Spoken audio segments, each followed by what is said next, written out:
Hello friends, જય શ્રી કૃષ્ણ. સ્વાદની સફર ઉપર આવવા રેડી છો ને બધા મારી સાથે? તો ચાલો આજે એક ચટપટી ને મસાલેદાર એક મસ્તી રેસીપી બનાવીએ. અને ચોમાસામાં તો આ રેસીપી ખાવાની બહુ જ મજા આવશે. બારે રીમઝીમ વરસાદ આવતો હોય અને જો આ ચના ક્રિસ્પી મળી જાય તો કંઈક વાત જ અલગ થઈ જાય, અને એમાંય એની સાથે ગરમા ગરમ ચા, તો બહુ જ મજા પડી જાય. તો ચાલો ફટાફટ ચના ક્રિસ્પી બનાવીએ. તમે બધા લોકોએ સિંગ ભજીયા તો ખાધા જ છે, તો બસ સિંગ ભજીયાની જેમ આપણે એનું થોડું અલગ વર્ઝન બનાવીએ, ચના ક્રિસ્પી. તો મેં એના માટે જે આપણે છોલેના ચણા હોય છે, કાબુલી ચણા, એ લઈ લીધા છે 1 કપ. આ 1 કપ ચણાને મેં 5 થી 6 કલાક માટે પાણીમાં પલાળી દીધા હતા, 2 વાર વોશ કરીને.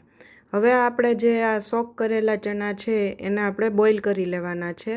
તો એના માટે મેં 1 કપ ચણા જે પલાળેલા હતા એ 1 કપ ચણાને એનું જે પલાળેલું પાણી છે કાઢી અને કુકરમાં એડ કરી અને નવું પાણી એડ કરી દેશું, ડૂબે એટલું, અને સોલ્ટ એડ કરી દેશું. આપણે કોઈ પણ કઠોળ છે બોઇલ કરતા હોય ને ત્યારે બોઇલ કરવા ટાઈમે જ આપણે એમાં સોલ્ટ એડ કરવાનું છે, જેથી કઠોળમાં છે સોલ્ટ છે એ ભળી જશે. અને આપણે આને 4 થી 5 વિસલ છે એ ચણાની કરી લેવાની છે. એકદમ સોફ્ટ થઈ જાય ને એવા નથી કરવાના, થોડા અધકચરા રાખવાના છે. હવે બાફેલા ચણા છે એ ઠરી જાય પછી આપણે એમાંથી ને ચના ક્રિસ્પી બનાવશું. તો એના માટે મેં અહીંયા એક બાઉલમાં ચણા લઈ લીધા છે બોઇલ કરેલા. પછી મેં આમાં 3 થી 4 ટેબલ સ્પૂન છે એ કોર્નફ્લોર એડ કરેલો છે, અને 3 થી 4 ટેબલ સ્પૂન છે એ બેસન એડ કરેલો છે, ચણાનો લોટ.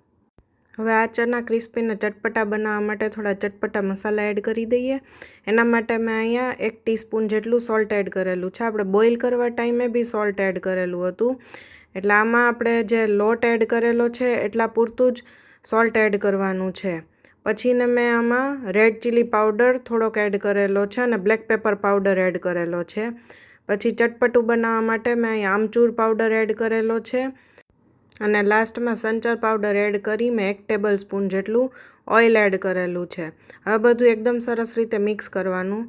જો તમને ફ્લોર ઓછો લાગે તો તમે એડ કરી શકો છો. મેં પહેલાં 2 ટેબલ સ્પૂન જેટલો બંને ફ્લોર નાખેલો હતો, પછી મને સહેજ ઓછો લાગતો હતો એટલે મેં 1 ટેબલ સ્પૂન પછી પાછળથી પણ એડ કરેલો હતો. અને 1 થી 1.5 ટેબલ સ્પૂન જેટલું વોટર એડ કરી અને એને એકદમ સરસ છે એ કોટિંગ આવી જાય એ રીતે આપણે ચણા છે રેડી કરી લેવાના છે. આ ચણા છે એકદમ ક્રિસ્પી બનશે કારણ કે આપણે કોર્નફ્લોર એડ કરેલો છે ચણાના લોટ સાથે. એટલે આ એકવાર જરૂરથી રેસીપી ટ્રાય કરજો, એકદમ ક્રિસ્પી બને છે. સિંગ ભજીયા ખાઈએ ને એવા જ લાગે છે, અને હેલ્ધી, કારણ કે ચણા છે પ્રોટીનનો સોર્સ છે. તો તમે ચણા ક્રિસ્પી છે એ ચા સાથે પણ ખાઈ શકો છો, અને કોઈ પણ સ્નેક્સમાં છે, મમરા છે કે કોઈ પણ આપણું ફરસાણ હોય એમાં એડ કરીને પણ ખાઈ શકો છો.